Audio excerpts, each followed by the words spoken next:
welcome to a very special cover story edition. I have with me Yashwant Deshmukh, director and founder C-Voter, and we have with us his C-Voter tracker of the 5 states that are going for polls. We're going to begin with Tamil Nadu, his first tracker, and he's going to be with us. This is the first of a series of polls that we're going to be doing during the assembly elections. So thank you so much, Yashwantji. Good to have you here.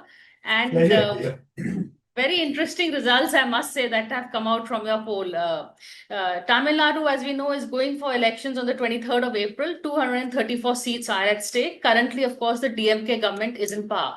But according to some of your polls, I'm going to read a few and then we'll have a discussion on this.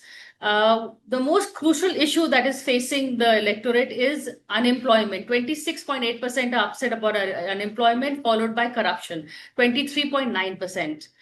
As regards the performance of the current chief minister, 42.4% find his ratings poor. 37.1% are happy with him. They say good, while 17.3% say average. But are these people angry enough to change the state government?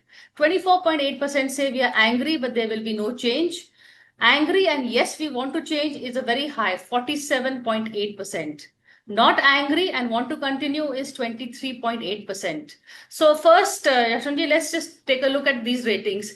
There is a high anti-incumbency for sure, but is it enough to topple the government? Well, Priya, we always look at the anti-incumbency from multiple perspectives that, like the question which you quoted in the last, you are angry, but how angry? What is the tipping point of that anger? You really want to change the government.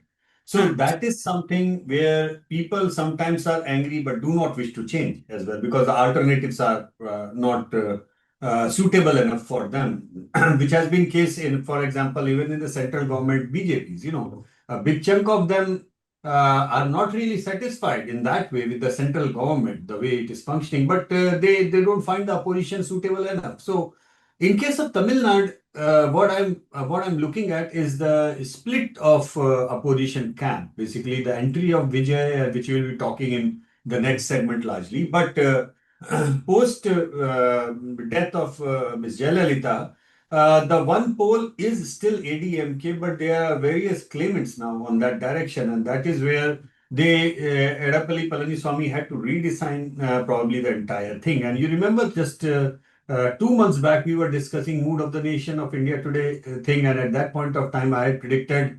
39-0 kind of a sweep for the Lok Sabha thing. And since then, everybody has been asking me, is it that kind of one-sided? And my answer is no. Yes, the Lok Sabha result might still be 37, 38 out of 39 for DMK and alliance partners. But that doesn't mean it is going to be replicated in the assembly election in the same way. Please remember that in 2019 general election, it was one-way traffic for DMK. They won almost everything in Lok Sabha election. But when assembly elections happened, AIA-DMK still managed to get 60 plus assembly seats. So that way, Tamil Nadu is a bit different, Priya, because there is a significant anti-BJP, anti-Modi traction as well in Tamil Nadu, in local politics. And that kind of polarizes as far as the Lok Sabha election is concerned in that way. So Tamil Nadu, Kerala and Punjab are 3 states which always defy in the last 12 years the national current of politics, that is where Rahul Gandhi scores more than Prime Minister Modi. So Narendra Modi's numbers are lesser than Rahul Gandhi's popularity rating or approval rating in these 3 states, Kerala, Tamil Nadu and Punjab. So yeah, you are right. There are very, very clear, strong numbers of anti-incumbency brewing up. But can that convert into change of power? That is something which we need to understand and be careful about. But at this point of time that we are talking, yes, there is anti-incumbency, and the government probably over there is complacent enough, probably because looking at opposition, they feel they can sail through and they don't need to worry about that. But there are problems. You remember the first thing that you said was about the issues, and remarkably, unemployment, inflation, and third is the corruption. These 3 issues, when they go hand in hand, then it's a killer profile. You remember in 2013 when we were discussing the tracker numbers, Hmm. unemployment, inflation, and the corruption, perceived corruption, if that goes high, then you have a problem. In the case of center, you remember unemployment is very high in MOTN. Inflation is also causing big, but the perceived corruption against NDA government or the honest image of Prime Minister Modi, if you look into that, that anger doesn't get blamed on that account against Mr. Modi in person. Here, if the corruption is coming at number two, that tells you that not only people are upset with something, but they have something to blame. When you do not have something to blame, then the question of opposition getting into by default doesn't arise. But if they have something to blame, then you have a problem statement in your hand. So DMK has a problem statement in their hand. Whether or not ADMK can encash that thing, that's a different volume. So from there, I'll take out to some more of your opinion polls of your survey, sorry, that you have done in terms of options. Let's take a look at what is at stake over here. Who are the players and how much percentage of popularity is each one getting? First, of course, is the preferred candidate for chief minister. You have said Stalin polls as much as 40.3%. EPS is a close second with 37.4%. While Vijay, the new kid on the block, has already got 15.1% of the approval ratings. These numbers, can you explain, is the gap between 37 and 40 too little or too much between EPS and Stalin? Well, it's not much considering that overwhelming number of analysts, and that includes us, by the way. I mean, I include me, you, and other friends. Hmm. I have no problem in saying that somehow we were underestimating Edappalli Palaniswamy. I think You so, know, yes. we all of us were thinking that AIADMK is gone, BJP is going to eat up the way Annamalai and Amit Shah were going after ADMK. But to give due credit where due, not only he has held his ground, his party, his organization, he has literally forced somebody like Amit Shah and BJP to come to the terms with his own negotiation table and negotiation terms. So he has held the ground. Within, forget about the contest with DMK and Stalin. The question is within the infighting of the ADMK camp on who will own and who will hold the party structure and who will be the leader. I think Edappalli Palaniswamy has checkmated Sasikala, Dhinakaran, even for OPS and everybody in between, and he has kind of come out as the leader of ADMK camp, you know. And also to keep in mind, this is a guy who has been there for more than 50 years in capacity of MLA and MP, you know. So he is not somebody who is a newbie, first term or second term kind of a thing. He knows the politics. So Delhi analysts, all of us, actually kind of, we are a bit far away. Even I take myself into a guilty of that because my way of looking at the things is purely from the database perspective largely. When the numbers come in, I will start looking into that. But as far as the juice of the local politics is concerned, I think most of us actually underestimated Palaniswamy. Question of Vijay as a superstar entering the Hmm. fray. Yes, it is an interesting proposition, but in our tracker, his numbers have come down from 20-21% to 15%, Oh, I which, see. yeah, so that is kind of something which is telling me that he might end up like the equation of PK in Bihar, where people had a traction of 20 to 25%. But eventually, on the voting day, when they saw that PK was nowhere in the contest, then they just voted, big chunk of them voted en bloc for JDU and NDA because largely it was an anti RJD vote.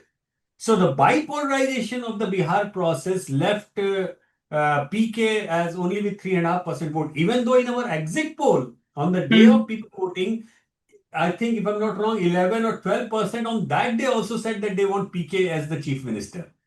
Oh, So, so it was so odd that on the polling day when people are pressing the button of JDU, BJP or whichever party they are saying, but they are still 11-12% saying PK. hmm. Popularity and actual voting, these are two different things. I am just somehow I feel like that Vijay's equation might be heading in that direction. His numbers may keep on coming in, still at 15%. We will see in the coming week if it is going down or going up. We'll know. But he has certainly gone down about 5-6 points from that in the tracker. So that bipolarization might kind of make him electorally away from the results. Had he joined ADMK as a alliance partner, then it would have been altogether a very, very different thing. Then I would have liked to compare him on the line of, say, in Andhra Pradesh, the equation of Janasena leader, Pawan Kalyan, where he was a superpower with superstar with about 10 to 15% voting on his own in Janasena, but that superstar power was nothing in terms of vote and seat if he would have got alone into the. But joining hands with the TDP, and you have a clear-cut record-breaking sweep in Andhra Pradesh.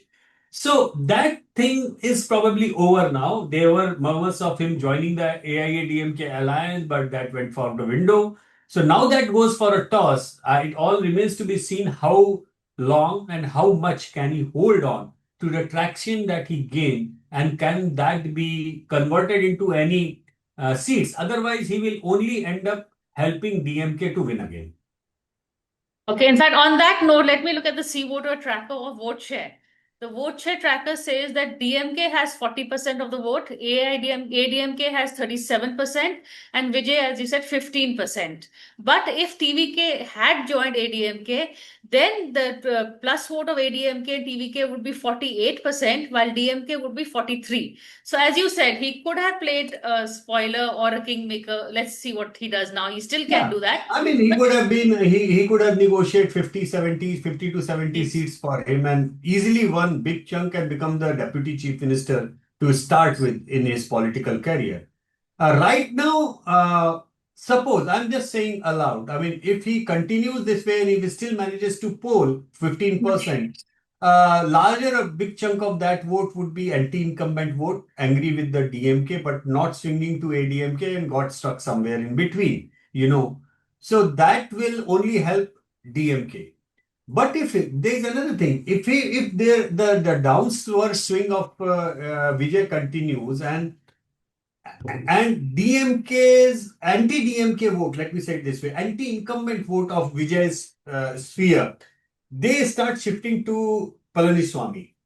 And then Vijay is left with a core minority support vote, Christian and the Muslims, and that would be coming from the DMK faction. So if he polls 15 to 20%, then it will be advantage DMK, because overwhelming chunk of that number will be the anti-incumbent vote, But if his chart goes down, and if he goes, say, ends up in 5, 6, 7% kind of thing, then it will be advantage ADMK, because then his core vote will be mostly the minority vote, which would have gone to DMK in otherwise section. Yeah. Now, one question to you, in between that 21% to his ratings falling to 15, did that allegations by his wife and this whole controversy, do you think that had an impact? Well, that must have added certain thing to it. Even though we ran a snap poll at that point of time, a big chunk of people said that that's personal life in that way might not be that important for his supporters. I mean, when I talked about, asked this question to TVK supporters, for the DMK, ADMK camp voters, it was a big issue, but I'm talking about his supporters. But I think his real dent actually came in after the stampede happened, and he could not handle the communication and the crisis after that. I think that was where his first major dent probably came in, because till that point of time he was from 0 to 10 to 15 and 20 and 22, 23, like that, he was on that. But right after that, the first jhatka, as you call it, came in. And then he started building up again, and then the second one, and then the personal life and everything has started coming in. But I guess that more than the personal life or the stampede crisis and other thing that might have added to it, but a question of winnability is something which would still play dominant in the mind of the voters. whether or not Vijay is in a winning position. And that is something which will continue if he is not seen as a winning profile. Then I doubt that his support base will continue in that way. I have serious doubt. People don't like to waste the vote. Like in Yeah, Bihar, we have seen PKD. correct. People don't like to waste the votes. Yeah. And before we take a break, the DMK vote, has that wrangling between DMK and Congress, has that affected the alliance in my minds of the people? And how is the Congress faring? It is part of the DMK plus, but do we have any idea of the Congress state? Well, we asked a question, a standalone question, that if suppose all parties are contesting alone kind of thing, then what is the vote share for party? So Congress vote share in Tamil Nadu is roughly around 4%, while BJP's vote share is roughly around 9%. So, I mean, This is see, very that's interesting. what I I'm did saying. not. This That's is extremely interesting. so BJP's individual vote share in Tamil Nadu Yeah. is more than double of the Congress. You know, How? so I mean, yeah, that's one of those interesting things. So, yeah, I mean, Congress is pretty much piggy riding the DMK bus at this point of time. Uh, if they would have contested together with Vijay, probably that might have taken their vote share up to 10% individually, maybe. With Vijay, they might have been polling about 22, 23%, maybe. That might not have resulted in any number of seats, but that would have certainly damaged DMK's chances coming to power. That is definitely the case because Congress and Vijay going together would have taken a lot of minority vote traction with them. And DMK, even though is the dominant party, DMK carries Congress, but DMK also knew that they needed Congress. That 4% is now even in the vote share thing, suppose DMK's voting intent is coming around 41%. Okay. Hmm. AIDMK alliance, everybody is polling around 36, 37%. But if you pull out 4% of the Congress and take it to Vijay camp, then what happens? Then ADMK, DMK alliance come at 37, 38% each, right? The contest Right. is wide open then in that way. So Congress may not be big enough, but it definitely has the winning edge in that way. Same is the case of, by the way, BJP. Hmm. BJP is always discussed as a non-entity, you know, where they In were the given South. only 20 Yeah. 25 assembly seats to contest, right? Hmm. That's Hmm. right. But to give credit where due, Annamalai did take BJP's vote share, in double digits in Lok Sabha elections. They polled Right. almost about 12% and with the alliance partners almost at about 18, 19%. Right. So credit where due. I mean, on going on their solo thing, Annamalai did deliver the BJP the kind of base to stand on. I don't know how much AIDMK leadership appreciates that fact, And they but wanted him changed. That's why yeah, probably. yeah. But the fact is that yes, just the way the Congress is a very very useful important link to whatever DMK is trying to achieve. BJP's vote share is also an equally critical important link for whatever ADMK is trying to attain in Tamil Nadu. Fair enough. I'm going to take a break and then I'm going to come back and take a look at the view, what the people of Tamil Nadu feel about the central government and who do they want as a prime minister. It's very interesting, so stay with us.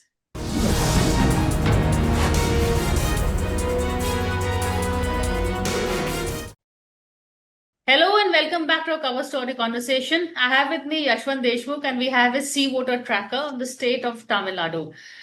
Interesting state, in terms of assembly elections. But Yashwantji, what I found very interesting also is the view from Tamil Nadu at the center. How do they rate the performance of Modi as prime minister?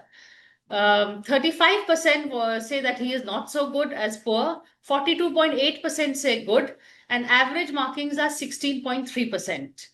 How many people are angry with the BJP government at the center and they want a change? 37.7% want a change. 25.4% are angry, but they do not want to change the government.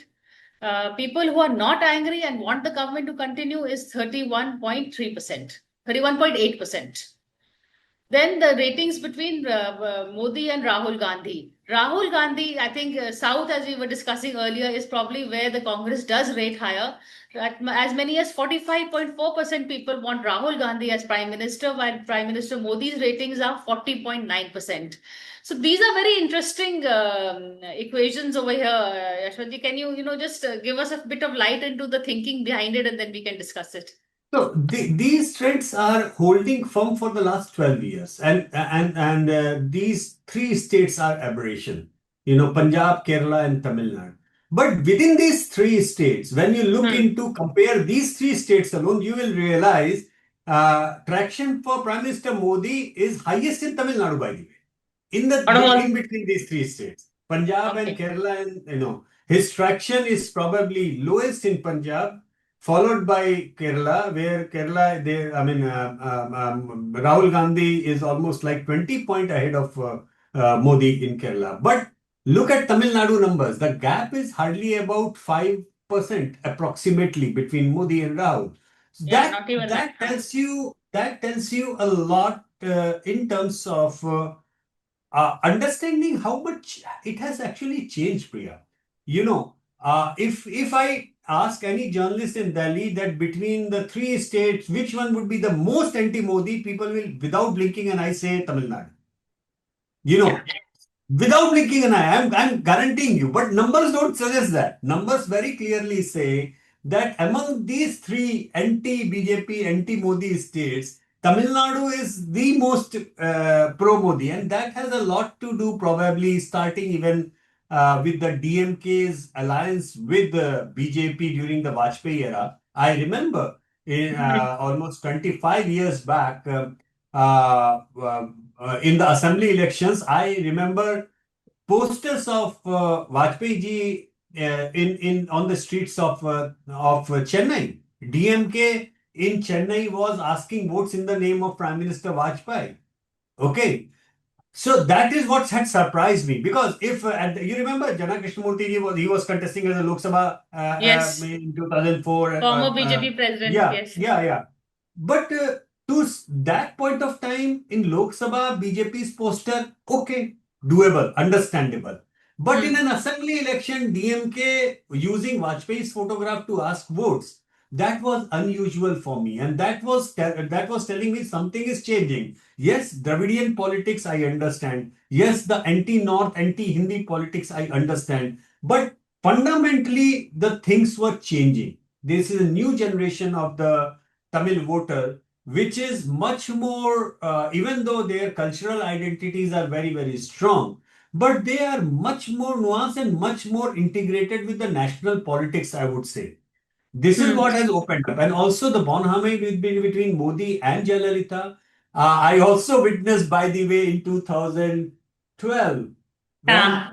Modi won third in a row, the election in Gujarat. And in Hmm. his swearing-in ceremony, the only non-BJP leader invited on the stage and sitting there was Jayalalitha. And her chair, by the way, was bigger than the governor's chair. And later on, I realized she brought her chair from Chennai in the Yeah, aircraft. correct. So interesting things that the way. But the fact that uh, Modi invited Jayalalitha. Hmm. Jayalalitha did not go to attend anyone's swearing ceremony barring Modi. That was an interesting eye opener for me. And even though Modi did not need the support of AIA-DMK in 2014, he got his own majority. But suppose if he would have fallen short of a few seats, you could have given it in writing that Jayalalitha would have supported Narendra Modi. So Narendra Modi is, Tamil Nadu, Punjab, and Kerala are three states, but among these three states, actually Tamil Nadu has the most soft corner for Prime Minister Formerly. Modi. That's a weird thing to say, but yeah, that's how the facts are. No, it's interesting because remember when Congress was playing, hard to get, there was talk. I think we discussed it also. How DMK may think of going with the BJP also. There was talk of Stalin's son-in-law, Yeah. who's very close to the BJP leadership in Delhi, with Amit Shah. So And there honestly is. speaking, they don't have any problem. It was in those among the viewers who do not remember. Actually, it was in 2004 that BJP pushed the DMK away from the NDA.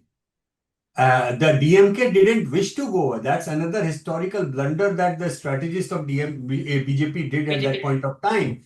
Had the BJP continued with DMK in 2004 Lok Sabha elections, it would still have been an NDA government at center. People don't realize that. One single state which did away the entire possibility of the BJP government at center was Tamil Nadu. And it was obviously, what shall we say, the championing the cause, one of the guys, Subramaniam Swamy, and you know the entire That thing that famous happened. tea party with Jayalalitha. Yeah. So yeah. I mean, and I remember talking to many people, including the big shots of the BJP at that point of time after the election results were out, and in private, everybody was saying that it was the blunder that we dumped DMK and went with the ADMK at that point of time. It was not needed. So yeah. I mean, that is something which their back channels are always on. You know it, I know it, everybody who is Liaising in with the the DMK at that time, I remember AIDMK was Ravi Shankar Prasad also was going on behalf of Vajpayee. With DMK, yeah, do you remember who did that? Huh? yeah, exactly. So it's a funny thing to think in that way, but the fact remains that in the India alliance, as we call it, the biggest chunks or the partners of the India alliance have been in the Vajpayee government with BJP.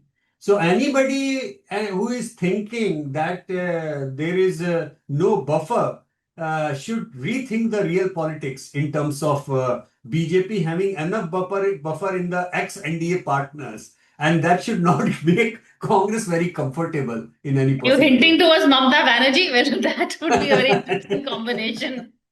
Yeah, politics means strange bedfellows, as they always say. But I still remember in 2004 Lok Sabha election, and prior to that, when 272 dialogue happened in 1998-99 era, it was Mulayam Singh Yadav who stopped Sonia ji from becoming the prime minister.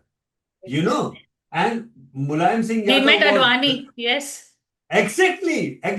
And people don't understand these things, that how things work behind the curtain and how things work with wheel within the wheel. So yeah, I mean that's a fact that a Actually, lot you're of right. If you things. ask the India partners, their first grouse is with the Congress because in the state, the main competition is Congress, not the BJP, or Yeah, they're so the fighting for rise the of same vote. Congress threatens them. Honestly speaking, the rise of Congress threatens all of them because they know very well that if Congress makes a huge comeback, it will not be at the cost of the BJP, but it will be at the cost of all these regional alliance parties who have, by the way, eaten up the Congress votes to become what? Mamata Banerjee has eaten up the Congress votes, to come up and be what they are today. So their fear is also genuine and legit. But one thing which is common, strangely common between all these opposition leaders and the BJP is that both of them do not want to let Congress,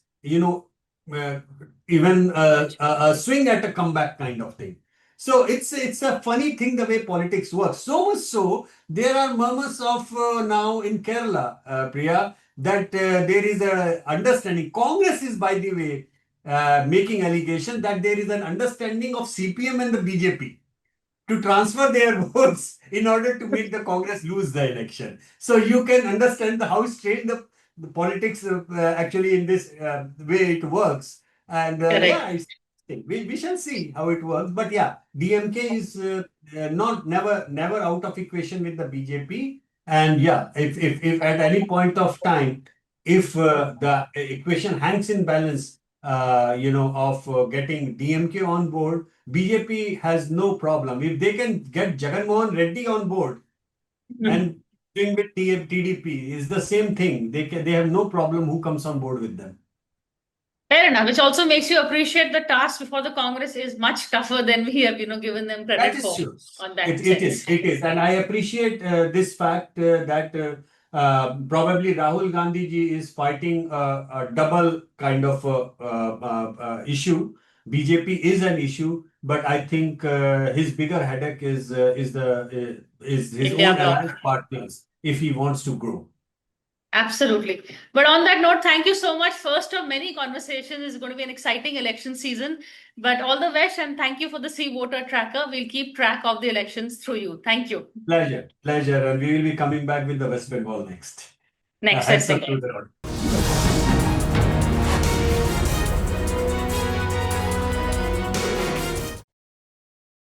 For more such videos, subscribe to the Newsx YouTube channel, hit the bell icon.